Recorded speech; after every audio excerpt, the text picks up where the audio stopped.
하나님께 영광의 박수 함께 올려드립니다. 오늘도 지난주에 이어서 휴대폰 이야기로 말씀을 좀 시작해 보려고 해요. 여러분께서는 가지고 계신 휴대폰 얼마 만에 한 번씩 교체를 하시나요? 몇 년 전까지만 해도 사람들은 휴대폰을 2년마다 한 번씩 바꿔야 된다고 암묵적으로 당연하게 생각을 하고 살았습니다. 그때가 되면 번호 이동을 새로 하든지 약정을 새로 맺든지 특별한 요금제를 선택하든지 이렇게 저렇게 해보면은 돈을 적게 내고서도 새 휴대폰을 구할 수 있었기 때문이죠. 그런데 요즘에는 휴대폰의 교체 주기가 조금씩 길어지고 있습니다. 전 세계적으로 보면 휴대폰의 교체 주기의 평균은 약 43개월 정도 됩니다. 그러니까 세계 사람들은 평균적으로 3년 7개월마다 한 번씩 휴대폰을 교체하고 있는 것이죠. 하지만 우리나라의 경우는 그 교체 주기가 조금 더 이른데요. 한국인터넷진흥원의 보고에 의하면은 우리나라의 휴대폰 교체 주기는 약 33개월이라고 합니다. 2년 9개월인 것이죠. 평균적으로 우리나라 사람들은 그렇게 3년이 채 되지도 않았을 때에 휴대폰을 교체한다고 합니다. 자, 그러면 이 휴대폰을 교체할 때는 이유가 있을 텐데요. 사람들이 휴대폰을 교체하는 이유는 무엇일까요? 보통 전화기를 바꿨다는 분들에게 왜 바꿨냐고 물어보면 하나같이 대답이 비슷하죠. 바꿀 때가 돼서 바꿨어 라고 말씀하십니다. 여러분이 바꿀 때가 되어서 이거 바꿀 때가 언제죠? 바꾸어야 되는 이유가 이제 뭔지 궁금합니다. 어떤 이동통신 전문 조사기관에서 휴대폰을 교체하게 되는 결정적인 이유에 대해서 조사한 결과가 있는데, 이 사람들이 휴대폰을 교체하는 이유 3위는 통신사의 약정이 만료되었기 때문이다라고 합니다. 응답자 100명 중에 16명이 그렇게 대답을 했어요. 또 사람들이 휴대폰을 교체하는 이유 2위는 새로운 제품이 출시되었기 때문이랍니다. 응답자 중에 100명 중에 18명이 최신 휴대폰이 쓰고 싶어 바꾼다라고 대답한 것이죠. 자, 그러면 사람들이 휴대폰을 교체하는 이유 대망의 1위는 무엇일까요? 응답자의 100명 중에 절반에 가까운 49명이 대답한 휴대폰을 교체하는 결정적인 이유는 성능 저하와 고장 때문이에요. 쓰다 보니까 배터리가 너무 빨리 닳는다던가 저장할 수 있는 용량이 부족하다던가 쓰다 보니까 점점 버벅거리고 속도가 느려져서 교체한다는 것이죠.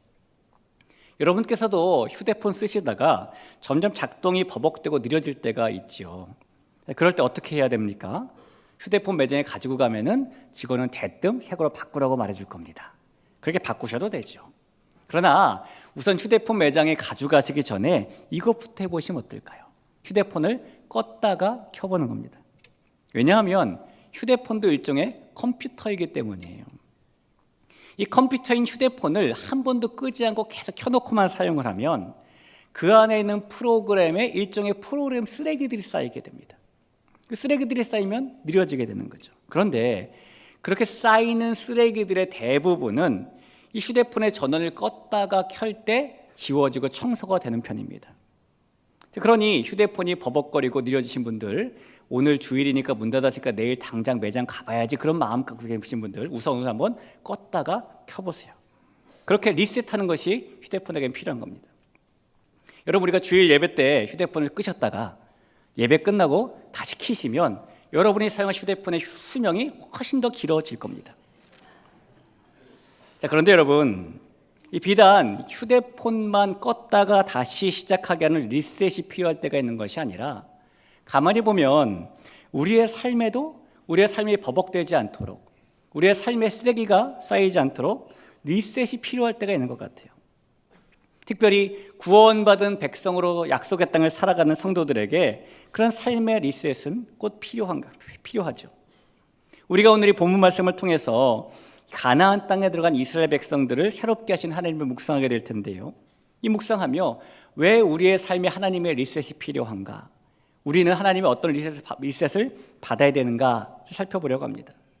이 하나님의 말씀을 들으며 저와 여러분의 삶에 하나님의 그런 리셋이 일어나는 그런 예배가 되시길 주님의 이름으로 축복합니다. 이 하나님께서 이스라엘 백성들에게 주시겠다고 하신 약속의 땅 가나안은 이방신을 섬기는 7 족속들이 이미 살고 있는 땅이었습니다. 출애굽기 3장 8절에서 하나님께서 모세에게 하신 말씀을 보면 내가 내려가서 그들을 애굽인의 손에서 건져내고 그들을 그 땅에서 인도하여 아름답고 광대한 땅, 젖과 꿀이 흐르는 땅, 곧 가나안 족속, 헷 족속, 아모리 족속, 브리스 족속, 히위 족속, 여부스 족속의 지방에 데려가려 하노라라고 말하죠. 이 가나안 땅에 살고 있었던 이방 족속, 일곱 족속은 도대체 어떤 사람들일까요? 이 사람들의 입장에서 한번 생각을 해보면 이 가나안 족속들도 이스라엘 백성들에 대한 소문은 들어서 알고 있었을 거예요. 아마도 그들의 눈과 귀에 이스라엘 백성들은 애굽의 노예로 살다가 애굽에서 탈출은 하긴 했는데 정작 정착해 살 수 있는 땅은 구하지 못해서 광야에서 40년째 살고 있는 그런 사람들로 보이고 들렸을 겁니다. 그런데 어느 날 영원히 광야에서만 살 줄로 알았던 그 이스라엘 백성들이 점점 북쪽인 가나안으로 가까이 이동하고 있다는 소식이 들려왔어요. 그리고 또 소식이 들려오기를 그 이스라엘 백성들이 자기들 일곱 족속 중에 하나인 시혼 왕의 군대와 싸움을 했다는 소문도 들려왔습니다. 처음에 가나안 족속들은 그 소문을 들었을 때요, 이 싸움에 대해서, 전쟁에 대해서 별로 신경 쓰지 않았을 거예요. 왜냐하면 가나안 사람들이 알고 있던 시혼 왕은 아모리 족속이었지만 모압 땅에 가서 그 땅을 정복하고 헤스본이라는 도시를 빼앗아서 그것을 수도로 삼아서 강력한 왕국을 세웠던, 그러니까 싸움에는 이골이 난 그런 왕이었기 때문입니다. 그런데 얼마 뒤에 가나안 사람들에게 들려온 소식은 그 강력한 아모리 왕 시혼이 이스라엘 백성들에게 패배했다는 충격적인 소식이었어요. 그리고 시혼 왕이 이스라엘 백성들에게 졌다라는 충격이 채 가시기도 전에 이번에는 이 가나안 사람들에게 바산 왕 옥이 이스라엘 백성들과 싸운다는 소문이 또 들려왔습니다. 역시 그들은 이 소문을 들었을 때 많이 걱정하지 않았어요. 왜냐하면 바산 왕 옥은 아낙 사람과 같이 키가 큰 거인족 사람이었기 때문입니다. 신명기에 보면은 이 바산 왕 옥의 체구를 우리가 어림짐작할 수 있는 그의 침대의 크기를 말하는 말씀이 있어요. 신명기 3장 11절을 한번 볼까요? 르바임 족속의 남은 자는 바산 왕 옥뿐이었으며 그의 침상은 철 침상이라 아직도 암몬 족속의 라빠에 있지 아니하냐. 그것을 사람의 보통 규빗으로 재면 그 길이가 9규빗이요 너비가 4규빗이라 라고 말하죠. 이 아낙 자손 거인족 중에 마지막 한 명이 남아 있었는데 그 사람이 바로 이 바산 왕 옥이었다는 겁니다. 그리고 그가 체구가 얼마나 컸는지 다른 사람들과 다르게 철 침대를 썼는데 이 침대의 사이즈를 보니까 길이가 9규빗, 즉 4m 정도 되었고요. 너비가 4규빗, 즉 1.8m 정도였다는 겁니다. 물론 그의 신장이 3m였다고 말하는 건 아니에요. 그러나 그는 그렇게 크고 그렇게 튼튼한 철 침대를 쓸 정도로 장대한 사람이었다는 것이죠. 그리고 바산 왕 옥은 그런 압도적인 체구에서 나오는 힘을 가지고 강한 나라를 건설했던 사람입니다. 그런데 이번에도 가나안 사람들에게 들려온 소식은 그런 강력한 왕인 바산 왕 옥이 이스라엘 백성들에게 졌다, 패배했다라는 충격적인 소식이었어요. 이런 충격과 충격의 소식을 들은 후에 이번에는 설상가상으로 가나안 사람들이 더 놀랄 만한 일, 그들에게 충격이 곱하기 100이 될 만한 일이 생기게 됩니다. 그 강력한 시혼 왕과 또 거인 같은 바산 왕 옥을 무릎 꿇렸던 이스라엘 백성들이 그 정복한 땅에서 이렇게 머물고 텐트 풀고 짐 풀고 다 살 줄 알았더니 그들이 그 땅에 정착하는 것이 아니라 점점점 북쪽으로 발걸음을 또 옮기는 거예요. 그리고 자기들의 바로 코앞인 요단강 건너편에다가 짐을 풀었습니다. 아니 그렇게 강한 군대를 무너뜨린 백성들이 자기들의 코앞인 요단강 앞에 와 있으니 그 앞에 모여있는 200만 명의 이스라엘 백성들을 보는 것만으로도 가나안 사람들은 두려움과 공포에 빠지기에 충분했을 겁니다. 그래서 오늘 1절 말씀해 보니까 요단 서쪽의 아모리 사람의 모든 왕들과 해변의 가나안 사람의 모든 왕들이 여호와께서 요단물을 이스라엘 자손들 앞에서 말리시고 우리를 건너게 하셨음을 듣고 마음이 녹았고 이스라엘 자손들 때문에 정신을 잃었더라라고 말하죠. 저 강만 건너면 이제 우리를 쳐들어오는 것인데 큰일 났다라는 마음이 든 겁니다. 그런데 그런 두려움 속에서도 가나안 사람들 생각에 이거 참 다행이다 라는 생각이 들었던 것은 지금은 요단 강물이 1년 중에 가장 많은 때라는 겁니다. 그래서 이스라엘 백성들이 지금은 못 건너와 라고 생각할 만한 때인 것이죠. 그런데 우리가 몇 주 전에 살펴본 것처럼 너무너무 큰일이 일어났습니다. 그 가나안 사람들의 두려움과 공포에 화룡점정을 찍는 듯한 말도 안 되는 일이 일어난 것이죠. 이 사람들이 이스라엘 백성들을 주의 깊게 보고 있는데 그들이 어떤 궤를 하나 메고 요단 강물에 제사장 같은 사람들이 발을 딱 담그자 물이 끊어져서 쌓이기 시작해버린 거예요. 멈추어 쌓인 겁니다. 이제까지 요단강을 보면서 한 번도 물이 멈추는 것을 본 적이 없는데, 쌓이는 걸 본 적이 없는데, 또 다른 데서 물이 쌓였다더라 이런 얘기를 한 번도 들어본 적이 없는데 그런 일이 자기들 눈앞에서 일어나는 것이죠.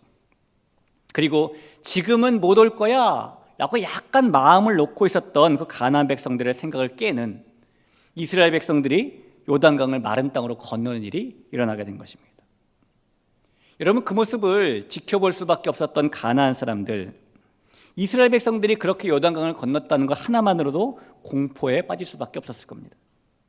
지금 이스라엘이 대적해야 되는 가나안 사람들은 그런 상황에 있는 사람들인 거예요.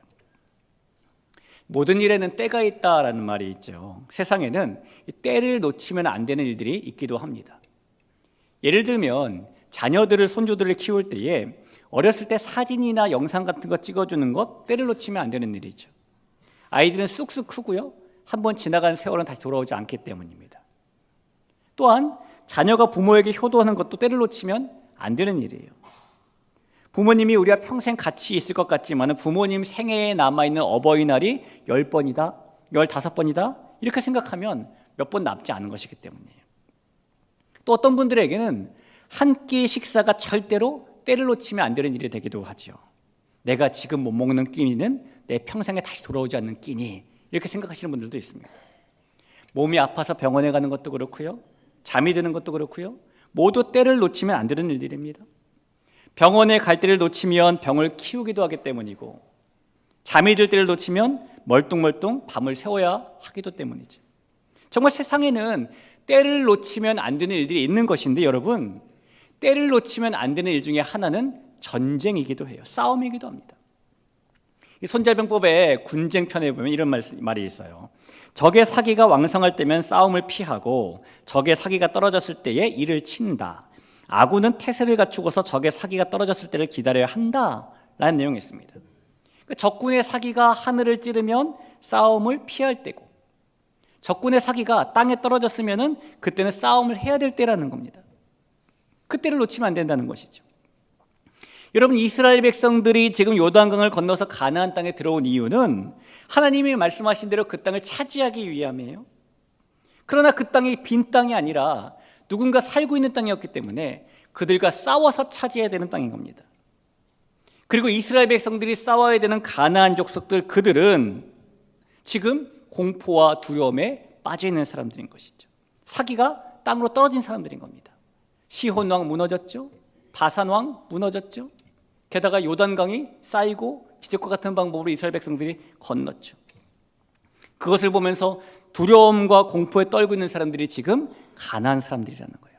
자, 그렇다면 쇠도 뜨거울 때 두들기는 것인데, 가나안 사람들이 두려움에 떨고 있는, 공포에 빠져 있는 지금, 사기가 땅에 떨어진 바로 지금이 가나안을 공격할 때, 그 땅을 정복할 때, 그 땅을 차지할 때가 아닐까요? 바로 지금이 용기를 잃고 낙심한 가나안을 공격할 때, 놓치면 안 될 때 아닐까요? 여러분, 그런데 하나님께서는 오늘 그런 절대로 놓치지 말아야 될 때를 만난 이스라엘 백성들에게 당장 일어나서 가나안과 싸워라 라고 말씀하신 것도 아니고, 무기를 들고 전쟁을 준비해라 라고 말씀하신 것도 아니고, 너무 이상한 말씀을 하세요. 그들에게 할례를 행하라 라고 말씀하셨기 때문입니다. 2절을 볼까요? 그때 여호와께서 여호수아에게 이르시되 너는 부싯돌로 칼을 만들어 이스라엘 자손들에게 다시 할례를 행하라 라고 말씀하셨습니다.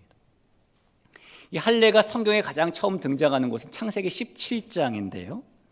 창세기 17장 10절 11절에 보니까 너희 중 남자는 다 할례를 받으라. 이것이 나와 너희와 너희 후손 사이에 지킬 내 언약이니라. 너희는 포피를 베어라. 이것이 나와 너희 사이의 언약의 표징이니라 라고 합니다. 하나님께서는 아브라함과 그 후손들에게 할례를 받으라 라고 말씀하셨는데, 할례는 남자들의 생식기 포피를 잘라내는 것이었습니다. 하나님이 말씀하신 대로 아브라함도 그 후손들도 다 할례를 받았죠. 이삭도 받았고 야곱도 받았고 야곱의 12아들도 다 받았습니다.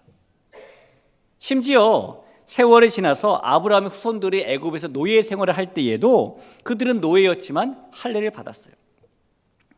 하지만 이스라엘 백성들이 출애굽을 하고 광야에서 40년을 살 때 그 40년 인생 동안의 광야에서 태어난 사람들은 할례를 받지 못했습니다. 그리고 그들이 지금 여호수아와 함께 있는 이스라엘 백성들인 거예요. 4절과 5절에 자세히 기록되어 있죠.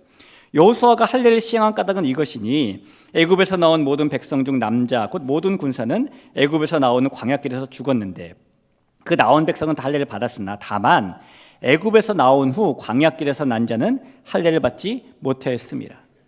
지금 그렇게 할례 받지 못한 사람들이 이제 장년이 되어서 40년이 지났으니 장년이 되어서 이 가나안을 정복하겠다고 여호수아와 함께 모여 있는 것입니다. 그래서 하나님께서 요단강을 건너 가나안 땅을 밟자마자 그들에게 할례를 행하라라고 말씀하신 거죠. 여러분, 하나님 입장에서 보면요, 이스라엘 백성들에게 할례를 행하라라고 말씀하신 것은 너무너무나 당연한 요구였습니다. 그러나 이스라엘 백성들 입장에서 보면은 이거는 왜 하필 지금 이런 마음이 들 만한 일이었어요. 말씀드린 것처럼 지금은 사기가 떨어진 적군을 공격해야 될 때이기 때문입니다. 창세기 34장에 보면 할례의 상태가 어떤지 조금 더 자세히 알 수 있는 말씀이 있는데, 이 외삼촌 라반의 집에서 20년을 산 야곱이 이제 고향으로 돌아오게 됩니다. 고향으로 돌아오는 길에 세겜이라는 성을 지나게 되었어요. 그런데 그곳에서 큰 사건이 하나 벌어지게 되죠. 이 야곱의 딸인 디나가 그 땅에 구경을 나갔다가 그만 그 마을 족장인 세겜에게 몹쓸 짓을 당한 겁니다. 그리고 그 마을 족장인 세겜이 이 디나에게 마음이 빼앗겨서 그녀를 자신의 아내로 삼으려고 야곱에게 혼담을 넣었어요. 혼담이 들어오자 이 야곱의 아들들이, 즉 디나의 형제들이 혼담을 청하는 세겜에게 이렇게 말하죠. 우리는 원래 할례 받지 않은 사람들과 결혼할 수가 없어. 너희가 다 할례를 받으면 혼담을 받아줄게 라고 말한 겁니다. 하지만 이 야곱의 아들들이 진짜로 자신들의 누이를 세겜에게 시집 보내고 싶어서 그렇게 말한 것이 아니라 자신들의 누이가 몹쓸 당한 것에 화가 나서 그들을 속인 것이었어요. 그것이 속임수인지를 모르는 세겜이 우리 가족 모두가, 우리 마을 사람들 모두가 할례를 받으면 저 디나와 결혼할 수 있다는 기쁨에 성 안에 들어가서 추장이니까, 족장이니까 이 성 안에 있는 모든 사람들을 다 설득하기 시작합니다. 우리가 할례를 받자. 저 이스라엘 사람들과 같이 살면 더 좋아진다. 다 설득을 해서 결국에 그 성 안에 있는 모든 남자들이 같은 날 할례를 받았습니다. 세겜 성 안에 있는 모든 남자들이 생식기의 포피를 잘라낸 거예요. 그런데 성 안의 모든 남자들이 할례를 받은 지 3일째 야곱의 아들들, 특히 시므온과 레위가 숨겨놨던 발톱을 드러내게 되죠. 세겜성 모든 남자들이 할례를 받고 아직 고통 중에 있을 때에 시므온과 레위가 세겜을 포함한 그 성의 모든 남자들은 다 죽여버린 겁니다. 창세기 34장 25절을 보죠. 제3일에 아직 그들이 아파할 때에 야곱의 두 아들 디나의 오라버니 시므온과 레위가 각기 칼을 가지고 가서 몰래 그 성읍을 기습하여 그 모든 남자를 죽이고 칼로 하몰과 그의 아들 세겜을 죽이고 디나를 세겜의 집에서 데려오고 야곱의 여러 아들들이 그 시체 있는 성읍으로 가서 노력하였으니 이는 그들이 그들의 누이를 더럽힌 까닭이라. 여러분, 만약에 이 세겜성의 남자들이 할례를 받지 않았다면 이런 일이 벌어지지 않았을 것입니다. 그러나 할례를 받고 그들이 고통 속에 있으면서 그런 고통 속에서 전투불능의 상태가 되었기 때문에 그들은 손 한 번 써보지 못하고 시므온과 레위의 칼에 몰살당하고 만 것이죠. 이런 할례를 받는다는 것은 그렇게 손 한 번 써보지 못할 정도의 고통에 당분간 빠지는, 무기력한 상태에 빠지는 그런 일이에요. 자, 그런데 이스라엘 백성들이 이제 막 요단강을 건너서 길갈에 도착했고 가나안 족속과 본격적으로 대치를 하게 되었는데 하나님께서 그런 할례를 받으라라고 말씀하시는 겁니다. 우리가 일반적으로 생각하면 그들이 지금 요단강을 건넌 후에 시급하게 먼저 해야 될 일이 무엇일까요? 싸움을 준비해야 되는 건 아닙니까? 그러나 이스라엘 백성들의 생각에 왜 하필이면 지금 이런 생각에 들 만한 일을 하나님이 요구하신 것이죠. 여러분 혹시 사시면서 하필이면 왜 지금 이런 생각이 들어보신 적 한 번쯤은 있으시죠? 어느 날 임금님이 아주 아끼는 애완견 개 한 마리가 있었습니다. 근데 이 개가 애완견임에도 불구하고 할 줄 아는 것이라고는 고개를 끄덕끄덕하는 것뿐이었어요. 다른 건 전혀 못했습니다. 임금님은 자신의 개가 끄덕끄덕만이 아니라 도리도리도 좀 하길 원했어요. 그래서 방을 붙였습니다. 내 개에게 도리도리를 시키는 사람에게는 상금을 내리겠다. 많은 사람들이 그 방을 보고 이제 이 개에게 도리도리를 시키기 위해서 모여들었습니다. 그러나 그 어떤 사람도 이 개에게 도리도리를 시킬 수 없었어요. 모든 사람이 실패하고 이제 마지막 한 사람이 남게 되는데요. 너무너무 지친 임금님이 그 사람에게 자네 정말 이 개를 도리도리 시킬 수 있는가? 라고 물었더니 이 사람이 자신 있게 물론입니다 폐하라고 대답합니다. 그래서 임금님이 허락을 받고 이 사람이 이제 일을 시작했는데 자기가 준비한 가방에서 이 사람이 짱돌을 하나 꺼내더니 그걸 그 개의 머리를 힘껏 내리쳤어요. 돌을 한 방 맞자 임금님의 개가 깨갱거리면서 임금님 뒤로 숨습니다. 그리고 나자 이 사람이 개에게 이렇게 말했습니다. 너 또 맞을래? 근데 개가 도리도리 막 이랬대요. 여러분 그 일이 있은 며칠 뒤에 이 개에게 부작용이 하나 나타났는데요. 이번에는 이 개가 도리도리는 할 줄 아는데 끄떡끄떡은 못하는 거예요. 그래서 임금님이 너무 안타까운 마음에 또 방을 붙였죠. 내 개에게 끄떡끄떡 시키는 사람에게 더 큰 상을 내리마. 근데 그 방을 보고 그 도리도리 사건에 그 남자가 또 찾아왔습니다. 그리고 그 남자가 한마디 내뱉자 그 개가 얼른 끄떡끄떡했고 그는 상금을 챙겨갔어요. 그가 말하길 너 나 알지? 그때 끄떡끄떡했답니다. 여러분 혹시 이 개가 가졌던 마음이 왜 하필이면 또 저 인간이 이런 마음 아니었을까요? 이 개가 가졌던 마음이 왜 하필이면 지금 이런 마음이 아니었을까요? 이스라엘 백성들이 지금 가진 마음이 그런 거예요. 왜 하필이면 지금이라고 마음이 들 만한 일이 지금 생긴 겁니다.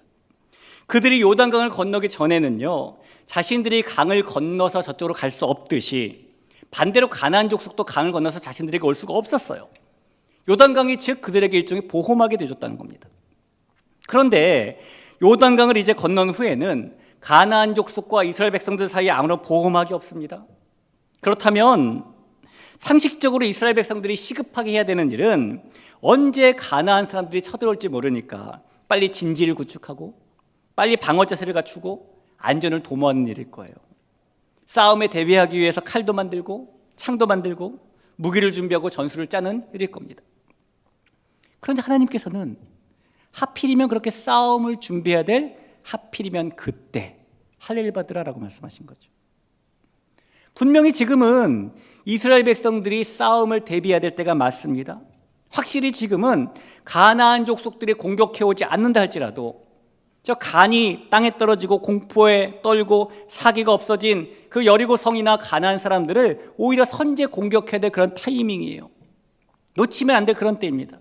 그런데 하나님께서는 할례를 받으면 한동안은 이스라엘 백성 중에 싸울 수 있는 사람이 아무도 없게 됨을 잘 아시면서도 하필이면 지금 할례를 받으라고 하시는 거예요.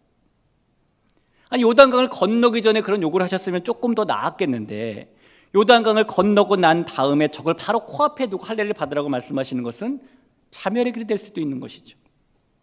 만약 그 소식이 가나안 족속에게 알려지면 어떻게 될까요?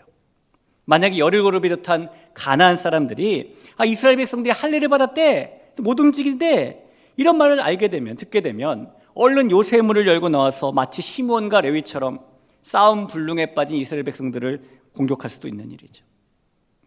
할례를 받은 후에 가나안 족속이 그렇게 쳐들어온다면 이스라엘 백성들이 마치 세겜성에 있는 남자들처럼 손 한 번 제대로 써보지 못하고 떼죽음을 당할 수도 있는 겁니다.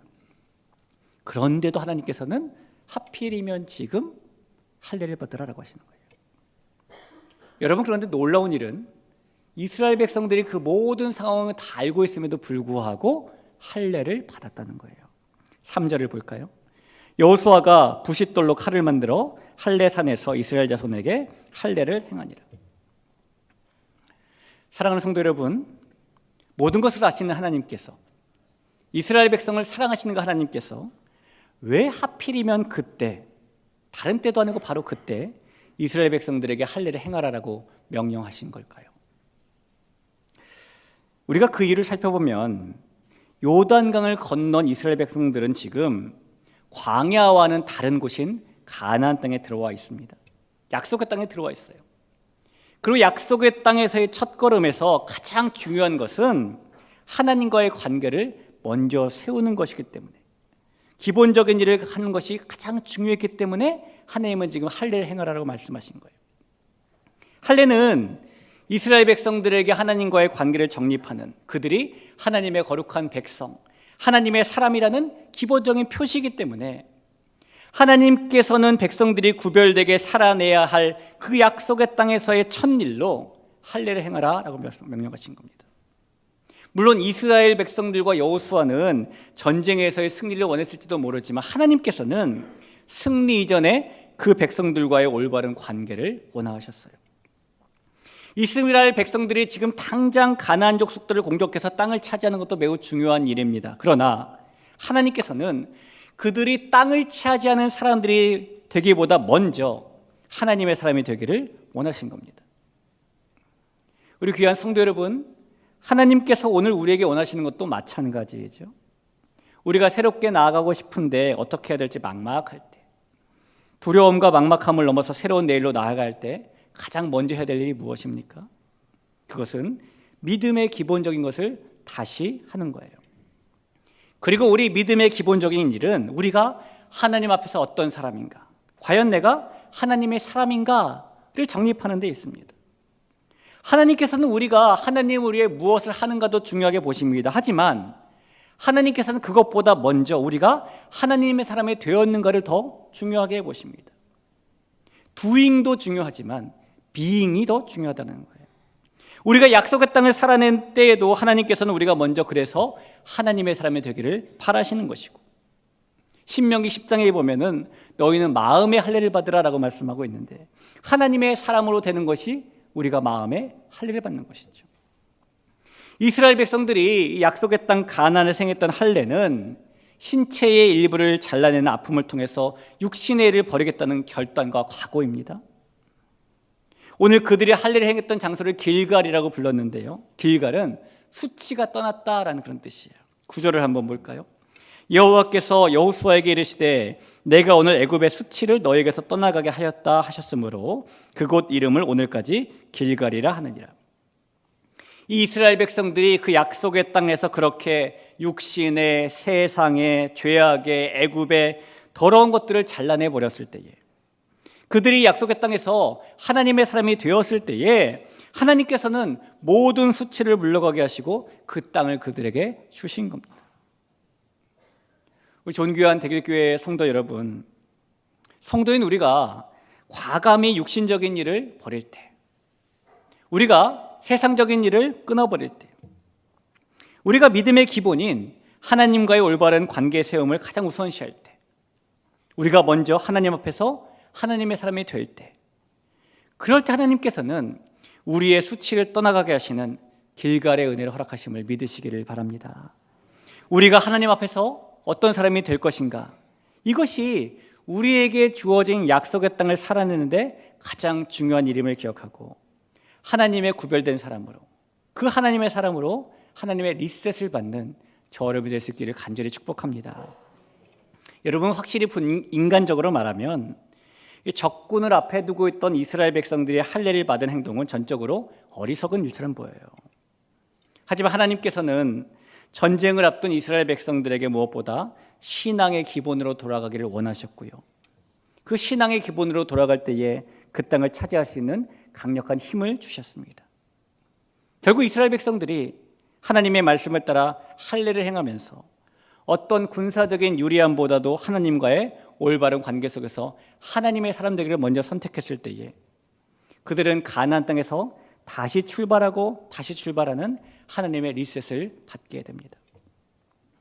우리 사랑하는 성도 여러분, 하나님에 대해서 적대적인 이 세상은 결코 예수님을 믿는 성도들을 편안하게 두지 않습니다. 이 세상은 어떻게 해서든지 믿음의 성도들을 건드리고 찔러보고 유혹하고 믿음의 성도들을 넘어뜨리고 끌어내리고 파멸시키려고 하죠. 그래서 우리가 세상의 조그만한 흔들림에도 풍파에도 흔들림이 있어요. 그런 면에서 이 영적인 전쟁터와 같은 이 세상을 살아가는 성도인 우리가 그 세상에 휩쓸리지 않고 흔들리지 않으며 하나님께서 허락하신 약속의 땅을 믿음으로 살아낼 수 있는 방법은 하나님의 리셋을 통하여서 믿음의 기본으로부터 하나님 앞에서 구별된 하나님의 사람이 되는 것부터 다시 출발하는 겁니다. 하나님과의 올바른 관계를 먼저 세우는 신앙의 기본기로 돌아가는 하나님의 그 리셋을 받는 것이죠. 하나님께서는 우리가 세상적인 지혜나 성공으로 무장되는 것보다 하나님의 사람이 되는 것을 더 원하십니다.